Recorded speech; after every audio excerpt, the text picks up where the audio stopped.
conseillers de Sa Majesté, Mesdames et Messieurs les ministres, Monsieur le Wali, Marrakech Safi, je rajouterai Essaouira exceptionnellement. Je pense que ce serait une bonne chose qu'à chaque fois qu'on va dans un endroit, on définisse la ville en prolongement.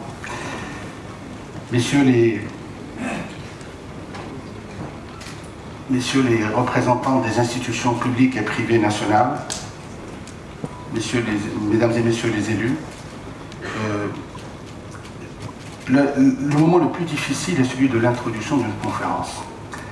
Comme en plus ça se passe à Essaouira, je vous assure que c'est réellement une difficulté à voir comment l'approcher. فرصة كبيرة للمدينة ديال الصويرة لإقلاع ديال الاقتصاد ديالها وانتعاشها في القطاع ديال الصحة، ولا سيما أن اليوم كانت توقيع اتفاقية شراكة مع مستثمرين في الصناعة ديال المستلزمات الصحية. وهذا اليوم كنخرجوا من التمركز اللي كاين في جهة ديال الدار البيضاء والرباط، وكنعطيو فرصة كبيرة للمدينة ديال الصويرة كذلك باش تحظى هي بانتعاشها في القطاع ووحدة مناصب ديال الشغل، وكذلك حتى إقلاع اقتصادي واجتماعي. معلوم حنا كنعرفوا بأن خصنا نشجعوا المصنعين المحليين.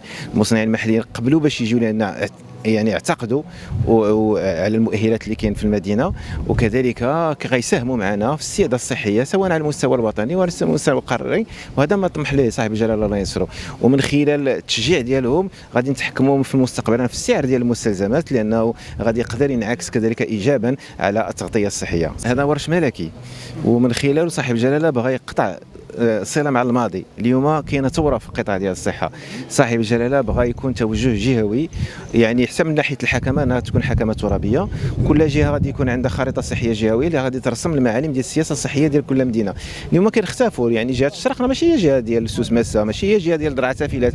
كاين بعض الخاصيات. التحدي الكبير اليوم هو الموارد البشريه، واللي كنخدموا عليه ان شاء الله باش في الخمس سنوات المقبله ان شاء الله نرجعوا في النقص. J'ai rappelé le début de notre démarche, 1991. J'ai dit qu'il y avait 7 hôtels à Essaouira en 1991, il y en a aujourd'hui un peu plus de 600. Donc le chemin a été parcouru. Maintenant il reste des forteresses à conquérir, l'université, les autoroutes, le chemin de fer, l'aérien. Essaouira est une presqu'île. Elle a pu, malgré cet enclavement, avancer, et nous sommes dans un temps qui est celui de la renaissance d'Essaouira, de sa refondation. Et il faut l'accompagner, il faut l'élargir, il faut la consolider, et il faut répondre pour nous permettre de pénétrer ces forteresses que jusqu'à présent nous n'avons pas pu.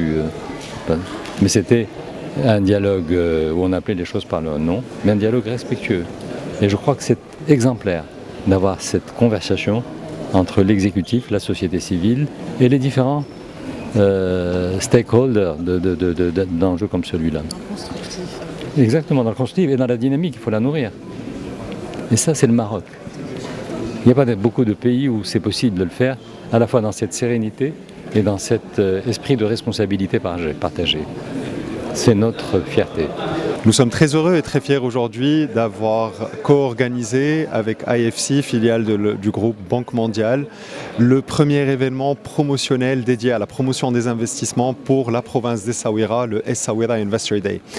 Cet événement a connu la participation de 5 ministres, tous concernés par la thématique de l'investissement, étant donné que l'investissement est un sujet transverse et qui concerne tous.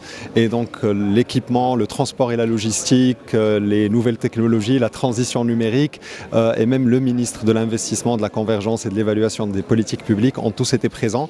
C'est un événement qui a été parrainé par son Excellence, le conseiller de Sa Majesté André Azoulay. Et c'est un événement lors duquel nous avons fait connaître les atouts, les potentialités du territoire d'Essaouira qui lui permettent aujourd'hui de se positionner en acteur majeur touristique et industriel. L'événement a connu également la signature de plusieurs conventions, dont une très importante en termes d'investissement public pour favoriser l'accès au foncier, une convention qui concerne la valorisation, la mise en valeur de la zone d'activité économique de Douar l'Arb, un projet sur 22 hectares extensible à 58 hectares. avec un investissement assez important, un projet qui n'aurait pu voir le jour sans l'implication des acteurs territoriaux locaux et à leur tête M. El Ouali, que l'on remercie pour son engagement envers l'investissement ici dans notre région.